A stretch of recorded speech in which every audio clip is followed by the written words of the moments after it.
ಸೀತಾಪುರದಲ್ಲಿರೋ ದೇವಸ್ಥಾನ ನಮ್ಮ ಮನೆ ದೇವರು. ನರಸಿಂಹ ಯಾವಾಗ್ಲೂ ವರ್ಷ ಅಭಿಷೇಕ ಮಾಡ್ತಾನೆ. ಈ ವರ್ಷ ಯಾಕೆ ತಪ್ಪಿಸ್ಬೇಕು? ಅದು ಅಲ್ಲದೆ ಕಲ್ಯಾಣ ಮಂಟಪ ಉದ್ಘಾಟನೆ ಇದೆ. ಹಾಗೆ ಆಗ್ಲಿ. ಯಾವುದಕ್ಕೂ ಡಾಕ್ಟರ್ನ ಒಂದು ಮಾತು ಕೇಳ್ತೀನಿ. ನಾನು ಕೇಳಿ ನೋಡ್ದೆ, ತುಂಬಾ ಅನಿವಾರ್ಯ ಆದ್ರೆ ಹೋಗಿ, ಆದ್ರೆ ಜಾಸ್ತಿ ಸುಸ್ತು ಮಾಡ್ಕೊಳ್ಳೋ ಹಾಗಿಲ್ಲ ಅಂದ್ರು.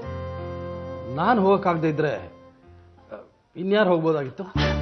ಆ ಮಾತೆಲ್ಲ ಯಾಕಪ್ಪ ಈಗ? ಅದಕ್ಕೆ ಪರಶುನೇ ಹೋಗೋದು ಅಂತ ಡಿಸೈಡ್ ಆಗಿತ್ತಲ್ಲ.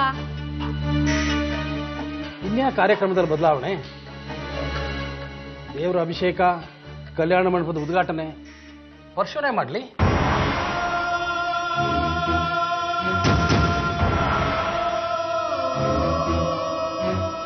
ಆ ಇನ್ಸ್ಪೆಕ್ಟರ್ ನಂಗೆ ಅರ್ಥನೇ ಆಗ್ತಾ ಇಲ್ಲ. ಪದೇ ಪದೇ ಅದೇ ಪ್ರಶ್ನೆಗಳು, ಅದೇ ಅನುಮಾನ, ಅದೇ ಘಟನೆ ಸುತ್ತಿ ಬಳಸಿ ಮತ್ತೆ ಅದೇ ವಿಷಯ.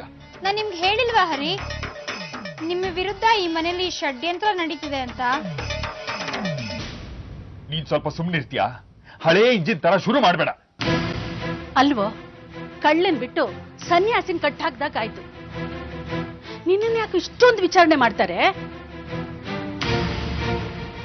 ಅವನು ಮಾತಾಡೋ ರೀತಿ ನೋಡಿದ್ರೆ ಹೆಚ್ಚು ಕಡಿಮೆ ಅವನಿಗೆಲ್ಲಾ ವಿಷಯ ಗೊತ್ತಾಗಿದೆ ಅನ್ಸುತ್ತೆ. ಯಾವ ವಿಷಯ? ಅಪರಾಧಿ ಯಾರು ಅನ್ನೋದು, ಅಣ್ಣನ ಮೇಲೆ ಹಲ್ಲೆ ಮಾಡಿದವ್ರು ಯಾರು ಅನ್ನೋದು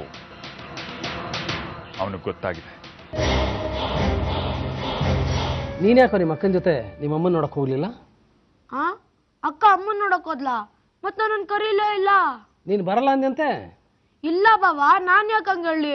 ನನಗ್ ನಮ್ಮ ಅಮ್ಮ ನೋಡಕ್ ಆಸೆ ಇಲ್ವಾ? ನಿಮ್ಮಮ್ಮ ಇವತ್ತೇ ಊರಿಗೆ ಹೊರಟಿದ್ದಾರೆ? ಹೌದಾ? ನನಗ್ ಗೊತ್ತೇ ಇಲ್ಲ. ನಿಮ್ಮ ಅಕ್ಕ ನಿಮ್ಮಮ್ಮ ನಿನಗೆ ಹೇಳಲೇ ಇಲ್ವಾ? ಇಲ್ಲ, ನಾನ್ ಯಾವಾಗ ಊರಿಗೆ ಹೋಗ್ತೀನಿ ಅಂದಾಗೆಲ್ಲ ಅಮ್ಮ ಏನಾದ್ರೂ ಒಂದ್ ಕಾರಣ ಹೇಳಿ ಬರ್ಬೇಡ ಅಂತಾಳೆ. ಅಕ್ಕ ಮಾತ್ರ ಅವಾಗ ಹೋಗಿ ಬರ್ತಿರ್ತಾಳೆ. ಅದೇನನ್ ಸೀಕ್ರೆಟ್ ಇದೆಯೋ ಯಾರಿಗ್ ಗೊತ್ತು. ಹೊಸೂರಲ್ಲಿ ನಮ್ಮ ಮಾವ ಇದ್ದಾರೆ, ಅಲ್ಲಿ ಇರ್ಬೋದು. ಆದ್ರೆ ಪರಶುರಾಮ್ಗೆ ಆ ಜಾಗ ಗೊತ್ತು, ಅಲ್ಲಿ ಇರಕ್ಕಾಗಲ್ಲ. ನಮ್ಮ ಮಾವ ಒಂದ್ ಕೆಲ್ಸ ಕೊಡಿಸ್ತಾರೆ, ಆದ್ರೆ ಮನೆ ವ್ಯವಸ್ಥೆ ನಾನೇ ಮಾಡ್ಕೋಬೇಕು. ಅದನ್ನ ಮಾಡ್ಬೋದಲ್ವಾ? ಮನೆ ಮಾಡ್ಕೊಳ್ಳೋದು ಅಂದ್ರೆ ಅಷ್ಟು ಸುಲಭನಾ ಸಾವಿತ್ರಿ? ಅಡ್ವಾನ್ಸ್ ಕೊಡ್ಬೇಕಾಗತ್ತೆ, ಮನೆ ಬಾಡಿಗೆ ಕಟ್ಬೇಕಾಗತ್ತೆ, ಎಲ್ಲ ಸೇರಿ 70 ರಿಂದ 80 ಸಾವಿರ ಆಗುತ್ತೆ. ಹಾ, ನಾನು ಹೊಂದಿಸ್ತೀನಿ. ನಿಮ್ಗೆ ಆಗುತ್ತಾ ಸಾವಿತ್ರಿ? ಹೇಗೆ ಗೊತ್ತಿಲ್ಲ, ನಿಮ್ ಜೀವ ಮುಖ್ಯ ಅಲ್ವಾ ಸಾವಿತ್ರಿ? ನಿನ್ ಋಣ ನಾನು ಯಾವತ್ತೂ ಮರೆಯಲ್ಲ. ನಿಜವಾಗ್ಲು ನನಗೆ ನಿನ್ ಮೇಲೆ ದ್ವೇಷ ಇದ್ದಿದ್ರೆ ನನ್ನ ಮೇಲೆ ಕೇಳ್ದೇನೋ ಹಾಗೆ ಹೊಡೆದಾಕ್ಬಿಡ್ಬೋದಿತ್ತು. ಆದ್ರೆ ನೀನ್ ಹಾಗೆ ಮಾಡ್ಲಿಲ್ಲ.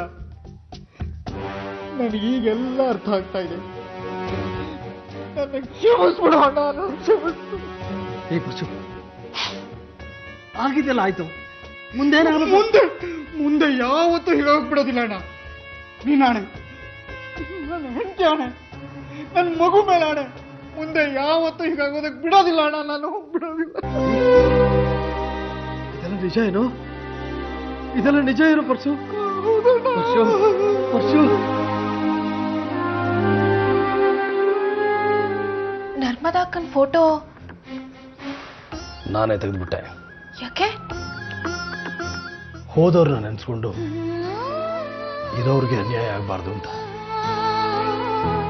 ನೀವ್ ಹೀಗೆ ಹಿಂಸೆ ಪಡ್ಕೋತಾ ಇರೋದ್ನ ನರ್ಮದಕ್ಕ ನೋಡಿದ್ರೆ ಅವರೇ ಒಂದು ಪರಿಹಾರ ಹೇಳಿರೋರು. ಈಗ್ಲೂ ಒಂದಲ್ಲ ಒಂದಿನ ನಿಮ್ ಮನ್ಸೆ ನಿಮಗ್ ಪರಿಹಾರ ಹೇಳುತ್ತೆ. ಅಲ್ಲಿವರೆಗೂ ನಾನಂತೂ ಕಾಯ್ತೀನಿ. ಅದು ಅಷ್ಟು ಸುಲಭ ಅಲ್ಲ ಸಾವಿತ್ರಿ. ಸುಲಭ ಕಷ್ಟ ಎಲ್ಲ ನಾವು ಮಾಡ್ಕೊಳ್ಳೋದು. ಎಲ್ಲದಕ್ಕೂ ಕಾಲ ಕೊಡ್ಬರ್ಬೇಕು.